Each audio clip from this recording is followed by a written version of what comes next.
Going live. Okay, so now we're recording. So today we're going to go over some more vector stuff, this new type of mathematical quantity that we have the idea of a vector as a quantity that has magnitude and direction. There's lots of different types of vectors, and one of the most basic is a displacement vector that represents how to get from one point to another on an XY map of a situation. So this particular displacement vector, A vector, has a magnitude of 5 meters and it's at an angle of 30 degrees. And when we measure our angles, we usually want to try to measure them counterclockwise from the x-axis. So that right there is the 30-degree angle that's being described here. And you can specify a vector all at once by saying its name with an arrow over it equals and give the values, or you can specify the values individually. So the magnitude of a vector is its name without an arrow over it. The angle could be a theta with the name as a subscript, and then the other way of specifying a vector is to give the components of that vector. And the components represent how far across the diagram and how far up the diagram that particular vector will take you. You can almost think of the components as an alternative way to get from one place to another, where AX is the bottom there and AY is that vertical stage. So if you didn't care about time or length of travel, you could travel across the bottom A sub x and then up the side A sub y and end up at the same place. Now, having a mathematical quantity isn't useful unless you can do stuff with it. And one of the most basic things we do with numbers is adding and subtracting them. So we can do the same thing with vectors. And we talked about that on Monday, and I showed a picture of, let's do addition first.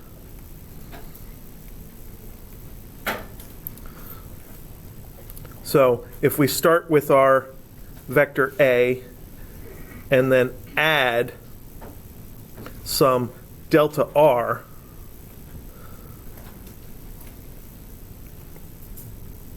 so that would be something equals A plus delta R. And in that case, that result of that addition was our vector B. And when you're adding two vectors, if you want to think about it graphically, you basically go to the end of the first vector and then start the second vector from there and do the second vector. It's like a series of instructions on how to get from one place to another. And the other basic operation, subtraction, so we have our coordinate system again. And in this case, we already know two vectors, for instance, our vector A and our vector B. And we're doing B minus A. And of course, that gives us our delta R vector, which goes from A to get to B. So graphically, subtraction looks very similar. It's the same triangle because it's the same three vectors. There's just an algebra manipulation between the equations. All I do is add or subtract a vector to both sides. But when you think about the subtraction, you think about starting with A and B as your initial knowns. And they get anchored both to the origin when you're subtracting. And the difference vector goes from the arrowhead of one to the arrowhead of the other.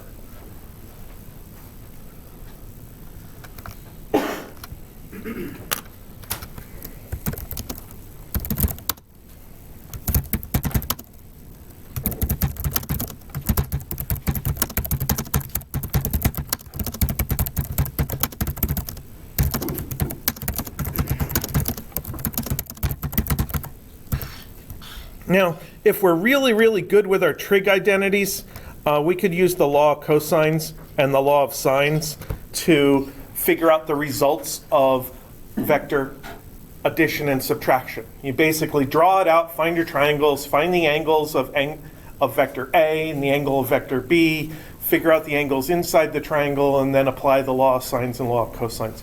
We don't want to do that. It's very intricate work.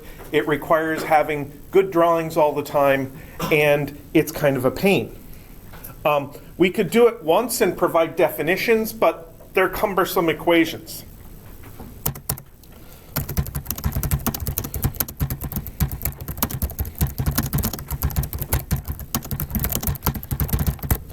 Instead, it's best to do addition and subtraction analytically using components. So this equation up here would be two equations. B sub x is equal to a sub x plus delta x. And the other equation would be the same thing with y's.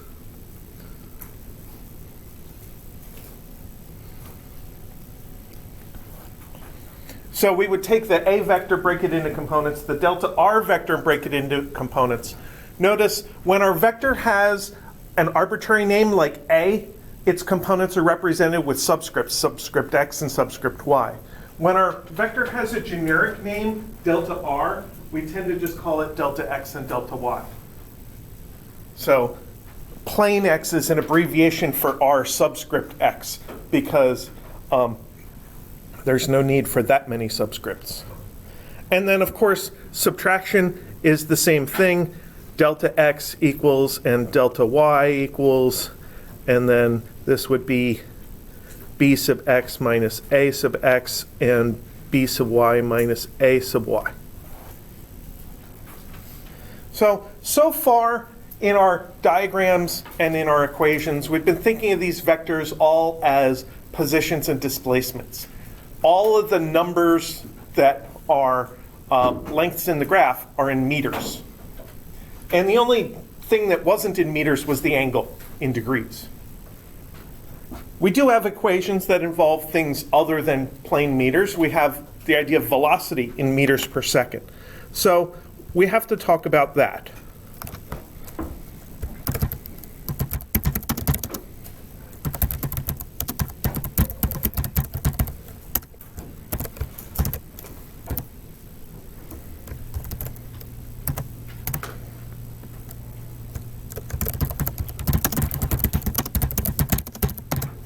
Now, constant velocity for us was defined by the idea of v sub x is equal to delta x over delta t. And when we first did it, we probably didn't even put the subscript x there. But I'm doing it now because we have both x and y. There's another related equation, v sub y is equal to delta y over delta t. And together, we could abbreviate those two equations with v vector is equal to delta x and delta y together are called delta r vector divided by delta t. So this operation, this last equation, is a form of vector multiplication. Specifically, it's called scalar multiplication. Because when you divide something by a number, you're scaling it up or down. If you think about delta t being 2 seconds, then your result would be half as much as what you started with. Your Vx, if delta t is equal to 2, would be half as much as delta x. Your Vy, if delta t is equal to 2, would be half as much as delta y. So you're scaling the size of the components.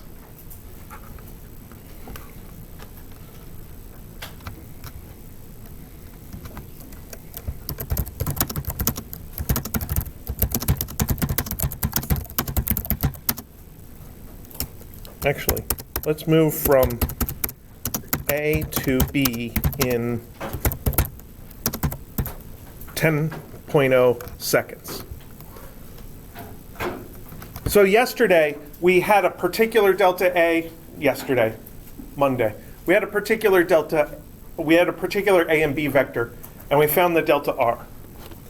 And I'm going to pull up my notes to figure out what delta R was.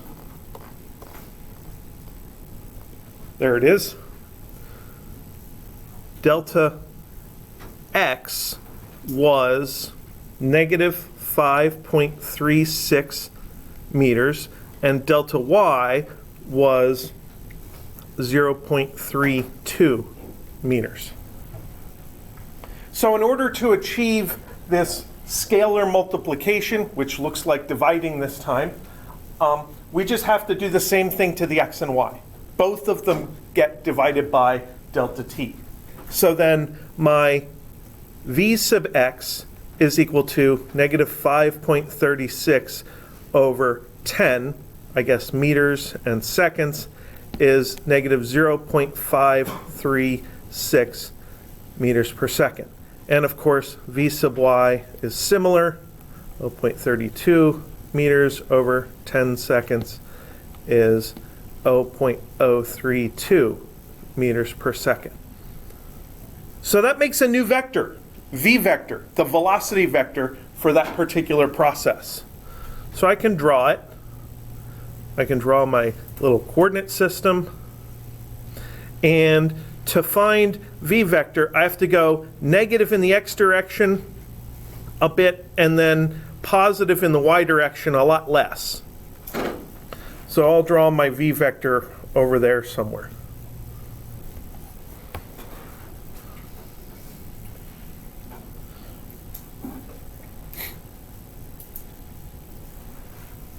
So what should the angle be?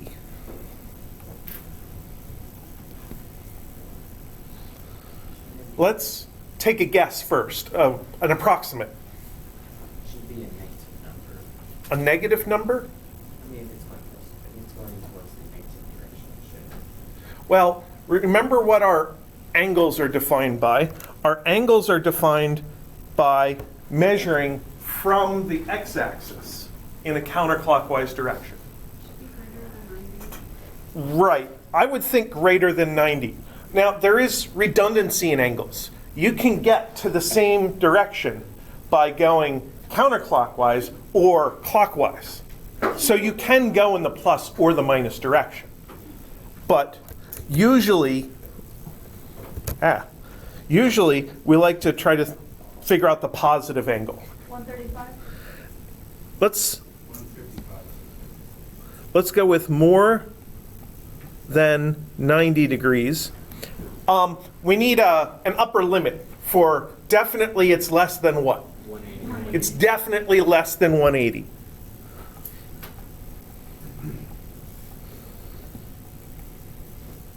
And you could even go a little further and say that you know it's more than 135 because it's more horizontal with a bigger magnitude here than vertical.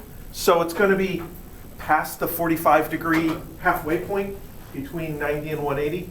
But that's all the further we have to go for now. So then if we want to know the exact value, we have two choices. We can do triangle trig, or we can do extended trig. And that's really a personal choice of which do you like better. I'm going to do it using extended trig. So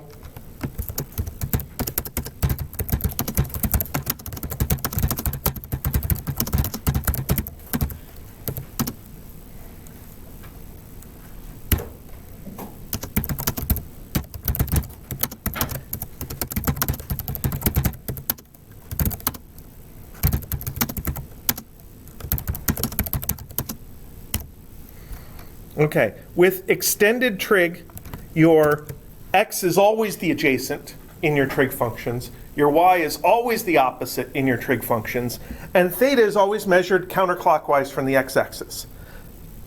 And it just means that theta is allowed to be more than 90, and theta is allowed to be negative.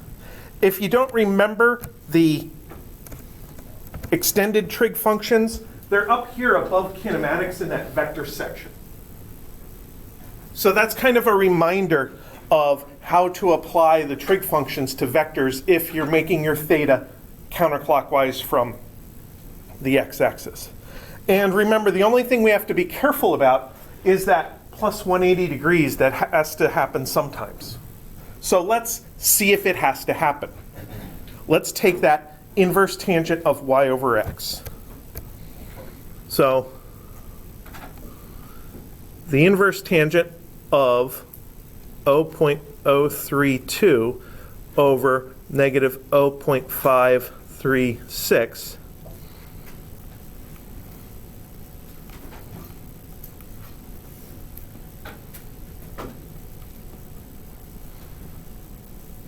and there's a little notational quirk here that hopefully you learned in trig class, but I'll remind you now, that negative 1 power does not mean 1 over a value. That means arctangent. It means the inverse function, not the inverse of multiplication, which is division. And when you do that, I think the answer comes out to negative 3.4 degrees. And that does not meet our intuition about where this vector was supposed to be. It was supposed to be more than 90. So we correct it by flipping it around the other direction. We add 180. So theta v is equal to negative 3.4 degrees plus 180 degrees is equal to 176.6 degrees, which meets our requirements of being more than 90 and less than 180. So that's the angle of our vector v. So this was 176.6 degrees. Now, if that looks familiar, it's because it's the same result that we got on Monday for the angle of delta r. Let's find the magnitude of the velocity. That is, magnitude of v vector is also called plane v, is the square root of vx squared plus vy squared. So that's the square root of 0.536 squared plus 0.032 squared. And that comes out to 0.537 meters per second. So this vector is almost all in the x direction. It's almost all in the negative x direction. It's only 3.4 degrees away from the negative x-axis. So that's how to do, that's one method of doing scalar multiplication to a vector. You can take the components, do the same thing to both components. We can still see what I did to the y component up here. And then if you need the magnitude and direction, you can make a little drawing of your vector, get some intuition about where the direction is supposed to be, use the inverse tangent to nail down a number, and then we can take the magnitude using the Pythagorean theorem, and we know our vector in terms of magnitude and direction. That can be a little bit of a pain sometimes, and it might not be necessary, because delta r vector is also equal to 5.37 meters at an angle of 176.6 degrees.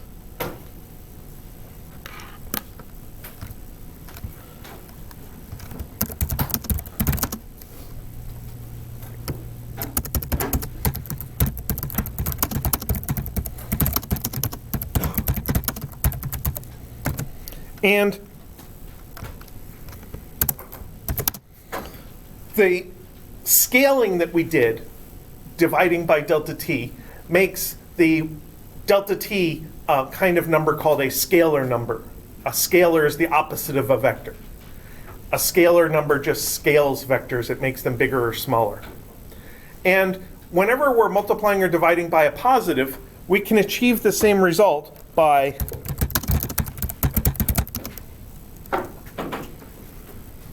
scaling the magnitude and keep the direction.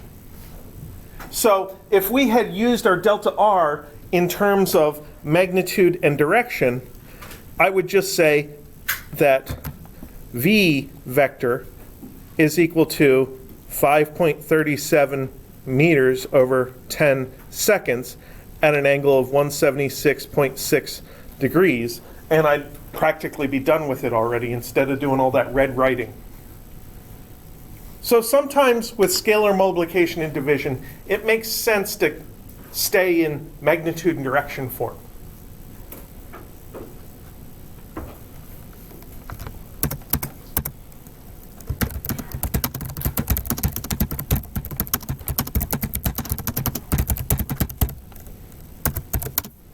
We are allowed to multiply or divide by a negative. It's perfectly valid math. Sometimes it just means that we were doing some algebra and something was positive on one side of the equation, so we subtracted it from both sides and it became negative on the other side of the equation.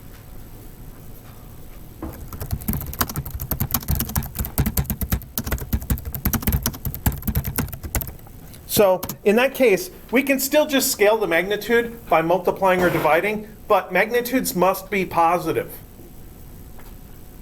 So then we somehow have to take into account the negative, and to do that,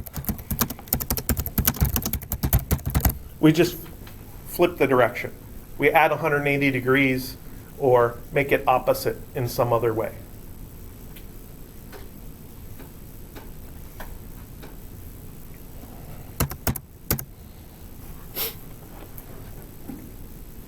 Now, so far we have addition, subtraction, and a form of multiplication and division. And our multiplication and division has to be multiplying or dividing by a number, not by another vector.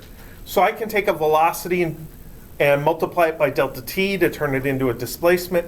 I can take a displacement, divide it by a time to turn it into a velocity. But there are some things we can't do.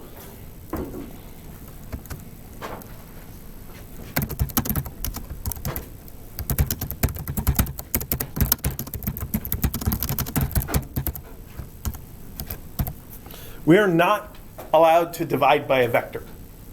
It produces weird equations where either the equation has only one solution or it has no solutions. And it's best just to, if you have to divide by a displacement or velocity as part of your algebra because you're solving for something, just stay in component form. Because your component equations are not vectors. Components are scalars. So you can do any algebra you want with component equations. But if you have a vector equation with an arrow on the variable that includes magnitude and direction all in one little package, you can't divide by a vector.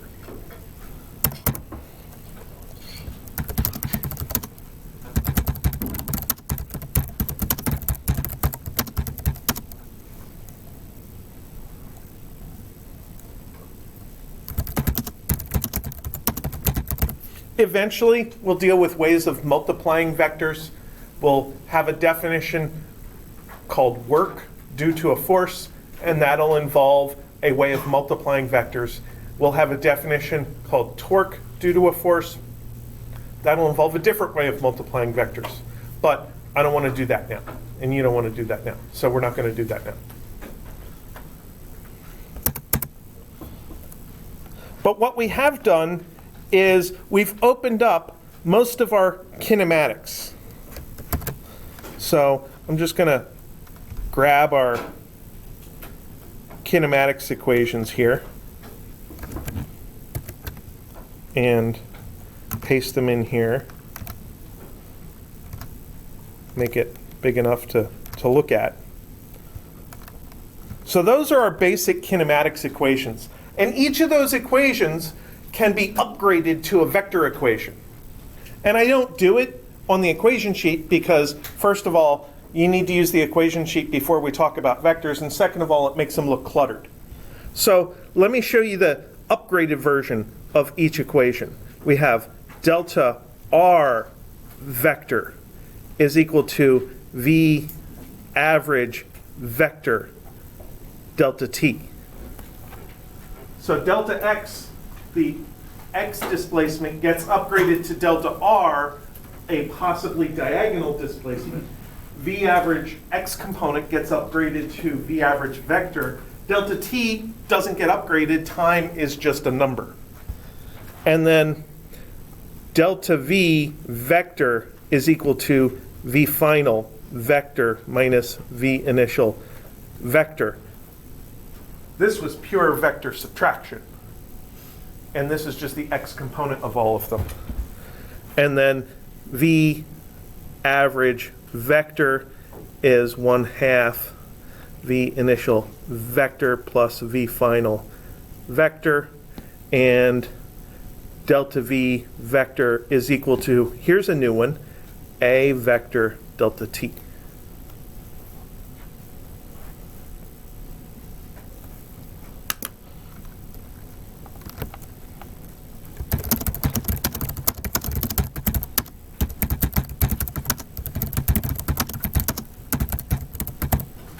So we can do all of the basic kinematics equations with vectors.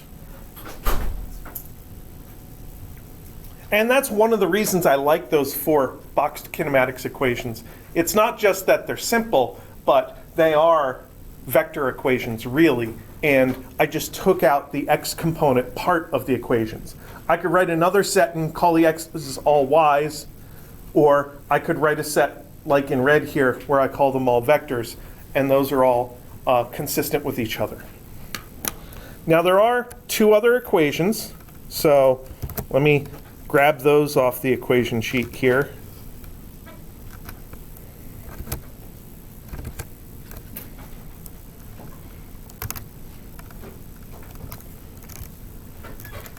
We'll talk about those. Uh-oh.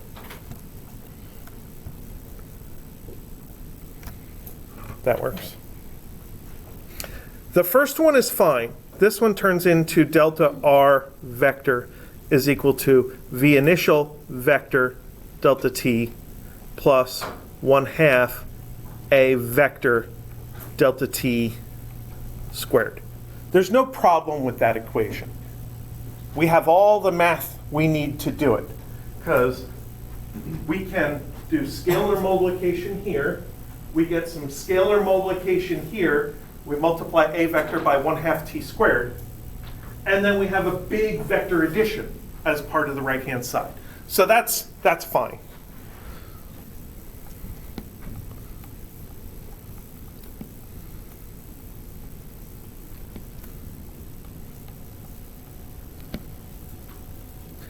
That equation, the V final squared equation, we can't easily vectorize. That one's problematic. Because here we have an x component multiplied by delta x. And that's an issue because if we upgraded both of those to vectors, we'd need a way of multiplying vectors that makes sense. And we don't have that yet. So we're going to have to hold that one off until later. And that equation will turn into our conservation of energy equation after exam 2. So it'll be another 6 weeks before we deal with that.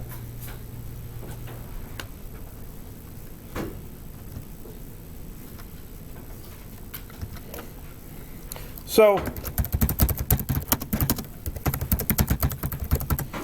I want to talk a little bit about acceleration in 2 dimensions. And what does it mean for acceleration to point in different directions?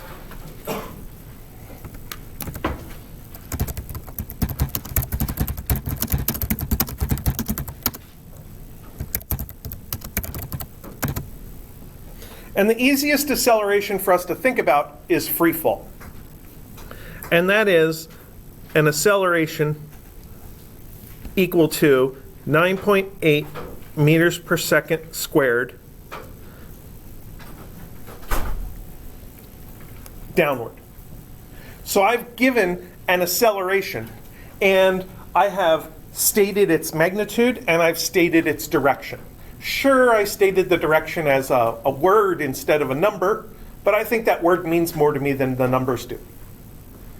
So that means that a sub x is equal to 0 and a sub y is equal to negative 9.8 meters per second squared. I've now given that acceleration in component form.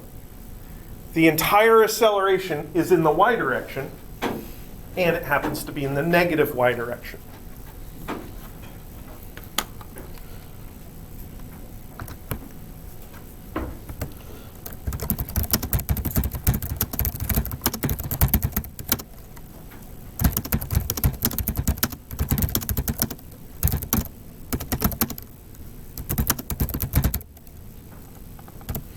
And acceleration is most directly related to velocity. Acceleration changes velocity.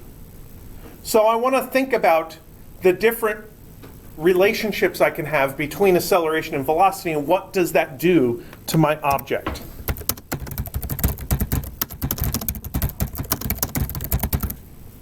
One case is when you have acceleration in the same direction as velocity. So in free fall, our A is a downward vector. And I want to think about a case where I have a ball which has a velocity that is also in the downward direction. That is kind of a very typical free fall case. You drop something and it falls downwards. So what happens to the velocity in this case when the ball is in the process of falling?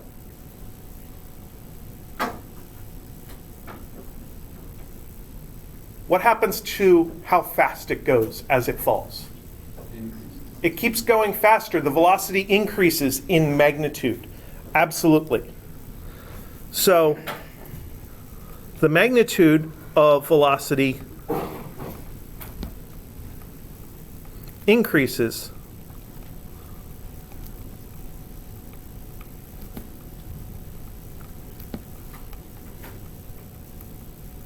and another word that we use in English relating to velocity increases the word faster, saying that something is going faster. And that happens every time you have acceleration in the same direction as velocity. It doesn't have to be vertical. It doesn't have to be downward. It can be forward. So if you're in your car and you're driving down the road and you want to pass somebody quickly, you step on the gas to give yourself forward acceleration to make yourself go faster so that you can get around that car and then slow down before the speed trap that you know is coming up down the road.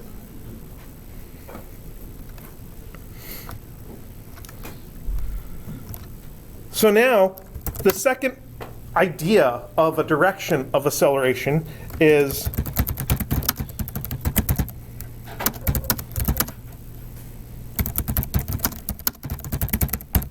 acceleration that is opposite to the velocity. So again, I want to use the free fall idea. And in free fall, my acceleration is always downward. And then I have my object, which has a velocity which is upwards. This could also be something that jumps, like that wonderful frog hopper bug from your homework 1. So in this case, your object is moving upward, but gravity is applying a downward acceleration. So you know what happens to an object when it's on the way up in the air? It slows. So the magnitude of velocity decreases. And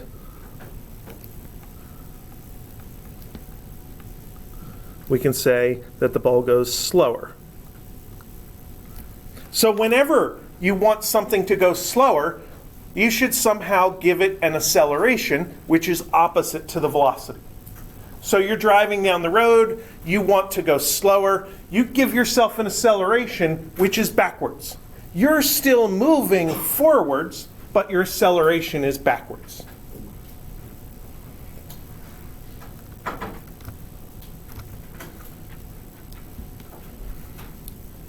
So if I do a graph of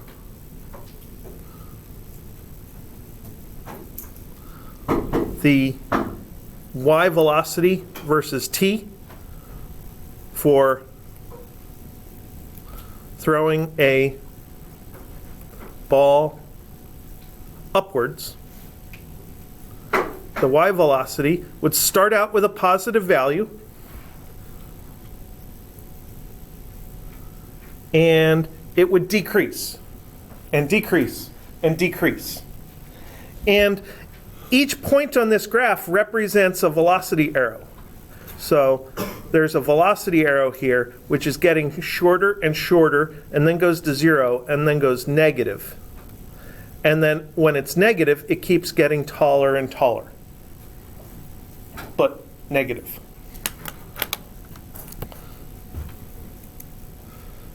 So, oops.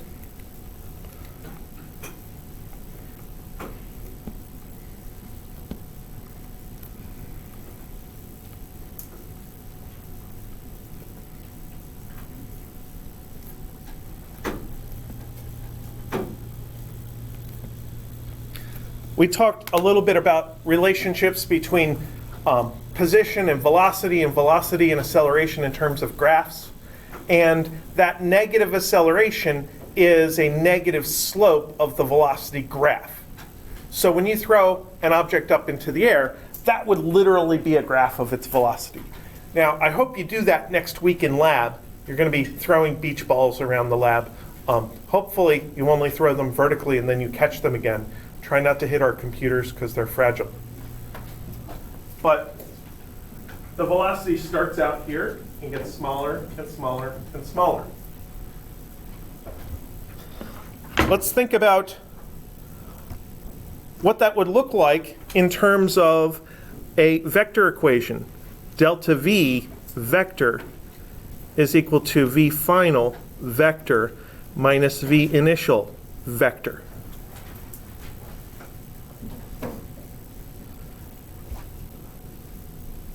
So if I drew kind of a velocity plot where this is Vx and this is Vy, my initial V is this tall arrow here, so that's V initial. And then maybe my final V is down here, V final. And remember what vector subtraction looks like. With vector subtraction, you draw both vectors on the same graph, anchor them both to the origin, and then we draw an arrow that goes from one to the other. And that's the delta V, which is equal to the acceleration times delta t. And since the acceleration is down, the delta V is down. And if we took a big delta t, like I did here, we'd get a big delta V. And if we took a little delta t, then we just get a little delta V. So instead of having the initial velocity be up here and going way down from there, we could have the initial velocity be up there and only go down a little bit to make the new blue arrow. So between here and here, you only have to make the arrow short by a tiny bit because it's the same acceleration, but a smaller delta t. Now there's one more type of acceleration to talk about.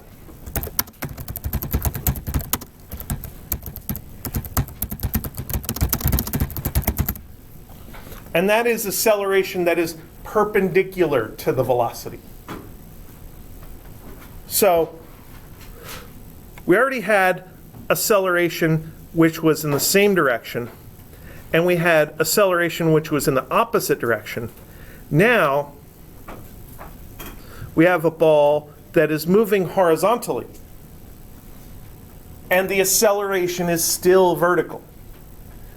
So this is exactly what happens when you see a ball flying through the air. And hopefully you can envision in your mind what that ball is supposed to do. It's going to be at its highest point moving horizontally, and from there it's just going to keep going, but it's going to start falling below its horizontal path. So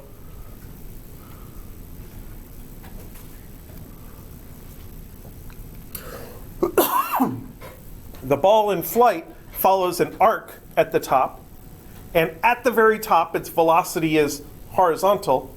The acceleration is still downward. And what this does is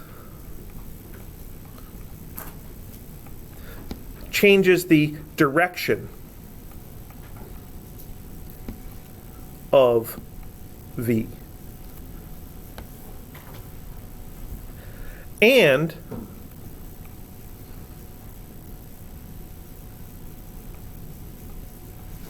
it keeps the V magnitude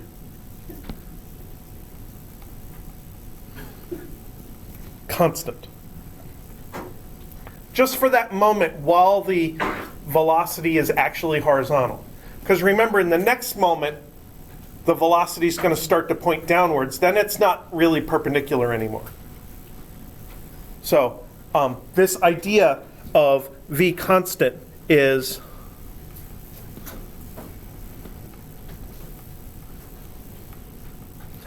only if it's actually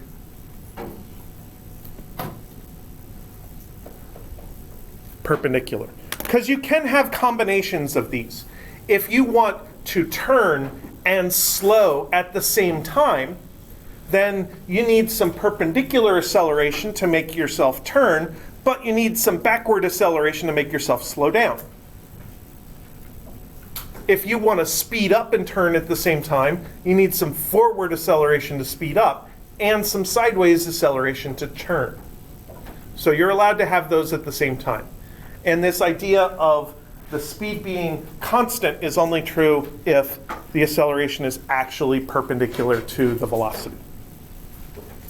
All right, so keep in mind those three cases of acceleration: forward, backward, and sideways, and what they do to speed, because that is the source of lots of conceptual questions I ask about acceleration on our tests. When will the homework be open? I hope to get it up today, and it'll be due in a week and a half. Homework 2, that is.